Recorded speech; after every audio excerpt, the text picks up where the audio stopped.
ಇವತ್ತು ಕಾಂಗ್ರೆಸ್ಸಲ್ಲೂ ಈ ಒಂದು ಫ್ಯಾಮಿಲಿ ವಾದ ಇದ್ದಿದ್ದರಿಂದಾಗಿ ಇವುಗಳೆಲ್ಲ ದೋಷಗಳನ್ನು ಸರಿಯಾಗಿ ಯೂಸ್ ಮಾಡ್ಕೊಂಡಂಥ ಬಿ ಜೆ ಪಿಗರು ಮತ್ತು ಆರ್ ಎಸ್ ಎಸ್ಸಿಗರು ಈ ಒಳ ನುಸುಳುಕೋರರು ಅನ್ನುವಂಥ ತಮ್ಮ ವಿರೋಧಿ ಮತಗಳನ್ನು ಕಟ್ ಮಾಡುವಂಥ 7-8% ಕಟ್ ಆದ ಸಾಕಷ್ಟು ಇಫೆಕ್ಟ್ ಆಗ್ತಾಯಿದೆ. ಈಗ ಕಾಣ್ತಾನೂ ಇದೆ.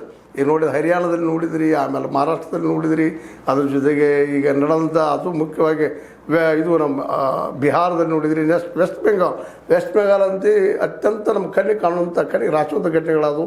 ಅಲ್ಲಂತೆ ಬಲಿಷ್ಠ ಹೆಣ್ಮಗಳಿದ್ದರು ನಮ್ಮ ಮಮತಾ ಬ್ಯಾನರ್ಜಿಯವರು, ಅವರು ಸೋಲೆ ಈ SIR ಯಶಸ್ವಿ ಆಯಿತು ಅನ್ನೋದು ಈ ಎಲ್ಲ ವಿರೋಧಿಗಳ ಅಭಿಪ್ರಾಯ. ಆದರೆ ಇದನ್ನು ಜನಸಾಮಾನ್ಯರಿಗೆ ಮುಟ್ಟಿಸೋದು ಕೆಲಸ ಮಾಡಬೇಕಾಗಿತ್ತು. ಆದರೆ ಈಗೇನೋ ಪ್ರಯತ್ನ ಮಾಡ್ತಾ ಇದ್ದಾರೆ.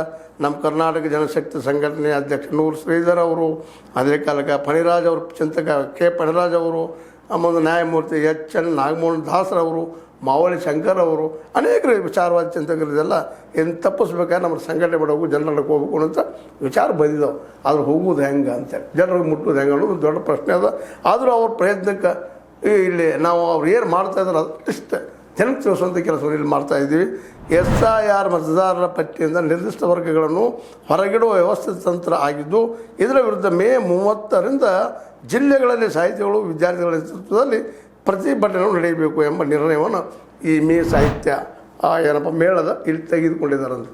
ಎಲ್ಲ ಕಡೆಯೂ ಇದು ನಾವು ಮಾಡಬೇಕು, ವಿದ್ಯಾರ್ಥಿಗಳು ಮತ್ತು ಅದೇ ಕಾಲಕ್ಕೆ ಸಾಹಿತಿಗಳು ಕುಡ್ಕೊಂಡು ಮಾಡಬೇಕು ಅನ್ನೋಂಥ ಮಾತನ್ನು ಮಾಡ್ತಾಯಿದ್ದಾರೆ.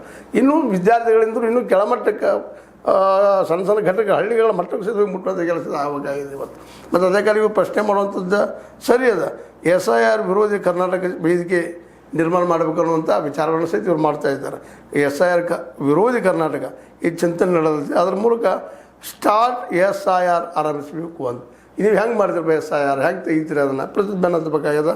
ಇಲ್ಲದವರು ಏನು ದಾಖಲೆಗಳಲ್ಲಿ ಹೆಸರು ಇಲ್ಲದವರು ಏನು ಮಾಡಬೇಕು ಅನ್ನೋದು ತಿಳಿಸ್ಕೊಡ್ರು ಅವ್ರಿಗೆ.